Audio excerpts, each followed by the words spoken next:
those predictions, they got it so wrong. So let's go with what we know happened. And we have a couple of transfers that we know that happened. And I like to say it happened. Sancho has finally gone to Man United.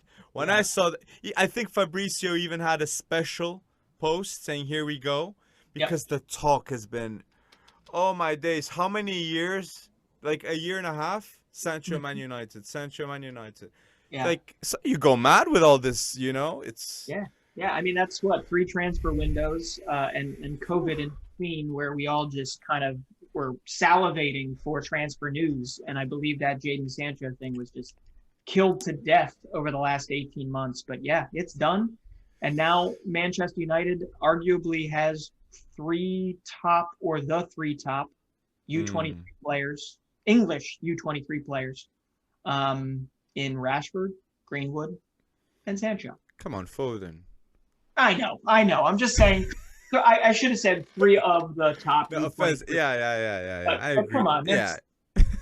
That is just a glut of talent that they'll be able to build around, and they're all going to be able to hopefully, by osmosis, get a whole bunch from Cavani another year. And I love it. Even though I said it wasn't going to happen, I'm happy it did, and I can't wait to see him hit the ground running. You got a good prediction there. I do think Mason Greenwood is going to be the striker after Cavani. I think it should be like that at least. Rashford, left winger. Finally, no excuses. Rashford, it's now or never. And Sancho at right winger. I think he'll deliver. I think Sancho at Man United is going to be fantastic. I think they have to prioritize now having a CDM next to Scott McTominay and Bruno. Okay. And let's see. But I had a transfer here, which I was a bit out of the air when I saw it, and it was Nuno Tavares to Arsenal. How did this happen? When did this happen? Is this what?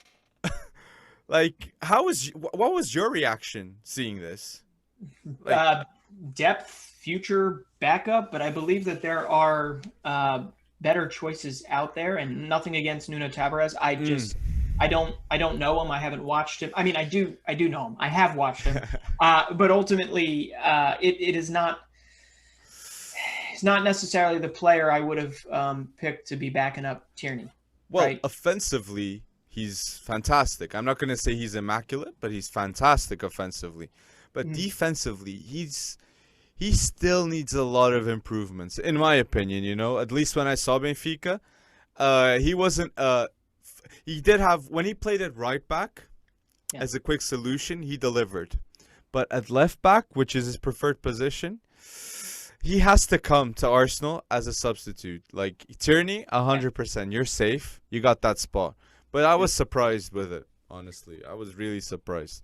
But if you're surprised, that makes me, doubly surprised. But we have a lot more to say about Arsenal in a little bit. Well, it was what, 8 million euros for him? 8 million. But millions, millions is PSG talk, because in this transfer window we might see Donnarumma, Wijnaldum, Sergio Ramos, Hakimi, and I know I'm missing out on one player, but what a transfer window. Like, Neymar has an amazing supporting cast now at PSG. Amazing. It's Champions League bust. Exactly. And I want to say this. Gigi Donnarumma is the best goalkeeper in the world at 22. He is. He is. I'm not going to look stunned. I'm not going to look stunned. That's probably the right statement. Yeah, he is. And they're going to have Ramos, Hakimi, like Neymar. If they don't win the Champions League, oh my days, PSG is going to be a banner club, So the salary cap. Imagine the salary cap at PSG. I don't know. I mean, who knows? Maybe Sergio Ramos is taking a minimum salary. He doesn't need the money. No, I'm just kidding. There's no way in hell. There's no way in hell. That's one hell of a bloated salary. And this is like a 1 or 2 year thing, right? I mean, this is like, I mean, yes, with Hakimi, you've set yourself up for a long period of time. But ultimately, with Ramos, I don't know. Could he play till 45? Probably. But let's be honest. This is, hey, Thiago Silva went to Chelsea. They won the Champions League. Mm-hmm. Okay, who knows? Maybe Sergio Ramos, who has a much better CV than Thiago Silva, maybe he goes to PSG, gets it done, and then retires in all its glory after that. But I know I joked when you asked me where I thought Sergio Ramos should go a couple episodes back. I just want to see him play, and I'm happy he's found a place, and I'm sure he's very happy with the contract he's going to be getting. Yeah. True. It's an interesting scenario, and I'd like to speak about this because Wijnaldum, if he's going to PSG, someone needs to replace him at Liverpool. Mm-hmm. And my choice is Klopp must be thinking this too. Renato Sanches must be Liverpool's #1 transfer target, in my opinion. Like, it's match made in heaven. Renato to Liverpool. In my opinion, it's fantastic. Maybe Doku too. I'd like to see Doku too. Okay. So yeah. That'd be nice. But you know, I think from combing all the transfer rumors, which mean nothing. But I have seen Renato Sanches pretty much in the view of Arsenal a lot. I've heard that thrown around, and it's apparently gaining steam. At least it's gaining steam on, Arsenal message boards and blogs and podcasts and whatnot. So I think you're going to find him in the Premier League, and it kind of makes sense after that Euros he's had. But only if you're willing to invite the bad with the good, because we know he's not flawless. He has to be in the right system, no? Yes. He has to be in the right system, but it's not difficult to find a system that fits Renato nowadays in modern football, because he's a fantastic box-to-box midfielder, you know, and pure strength, ball conduction, technique, passing ability. In my opinion, is very underrated with Renato Sanches. People often think he doesn't pass the ball very well, and I disagree. He can change flank very well. I saw that in the Euros. Mm-hmm. So, yeah, it's Liverpool. Snatch him up. But Billy Gilmour. I saw Billy. You're a big Billy Gilmour fan, aren't you? Well, you are too. I mean, I think we both share in this one. I love Billy Gilmour. I love myself David Turnbull. Those are my two Scottish crushes. And I am very happy that he's going to be playing day in, day out. I'm very happy. And I do think that with Gilmour, and they just brought in Milo Rashica from Werder Bremen, who were relegated. I do think, and he's to replace Buendia, I believe, but I do think that with Gilmour in the center playing kind of that Oliver Skip role that had them promoted from the championship last year, I really do feel like they have a good shot at not getting relegated again. It's a good move. It is a good move because, he's not going to get the playing time at Chelsea right now. He just isn't.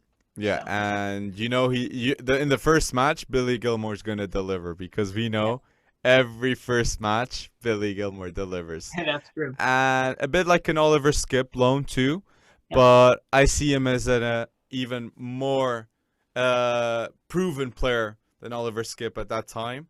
So I think Norwich, fantastic choice. Yeah. I'd like to mention, you mentioned Milo Rashica going to Norwich. I'd like to mention what happened with Andres Silva going to Leipzig for 23 million.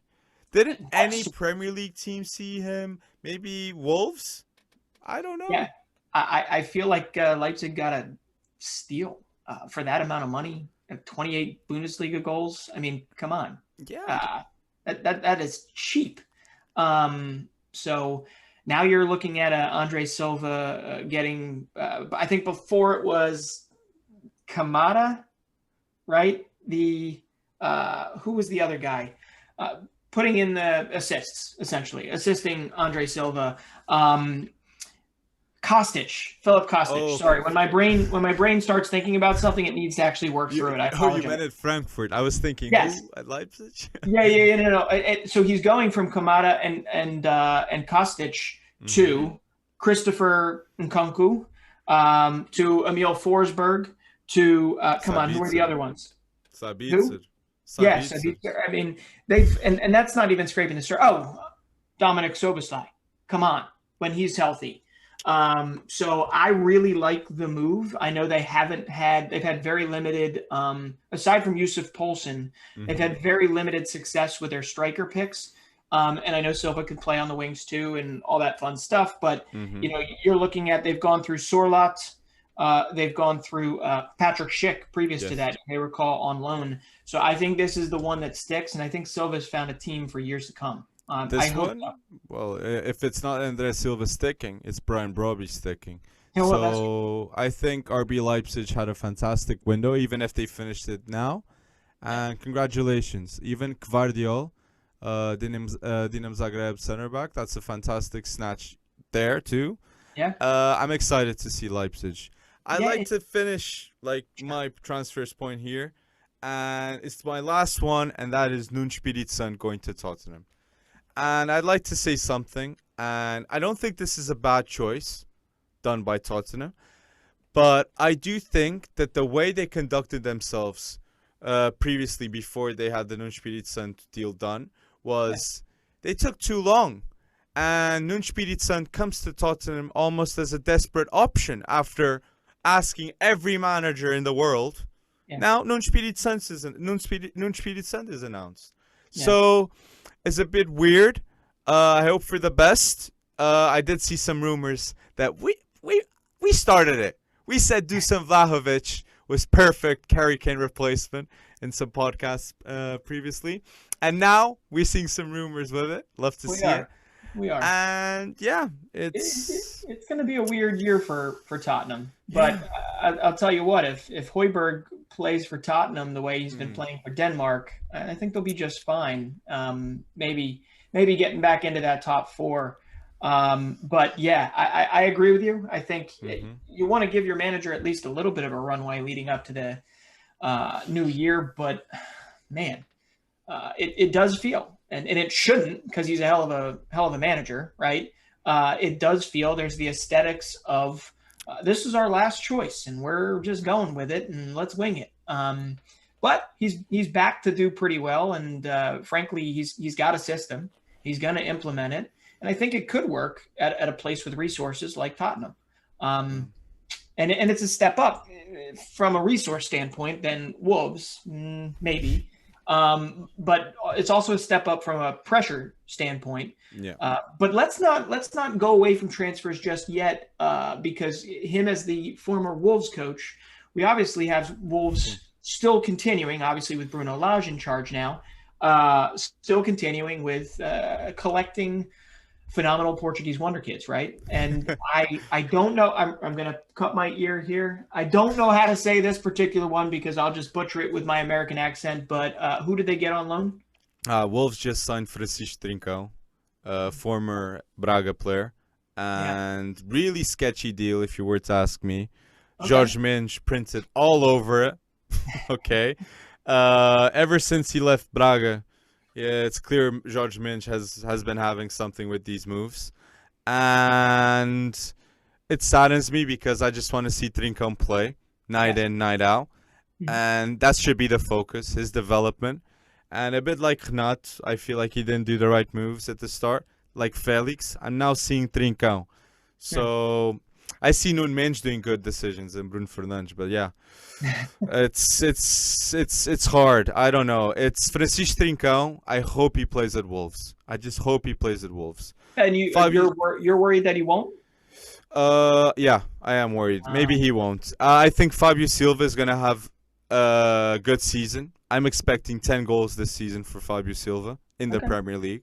Sure. It's a bold statement, but I expect Fabio Silva to deliver this season. Trincão, I don't know.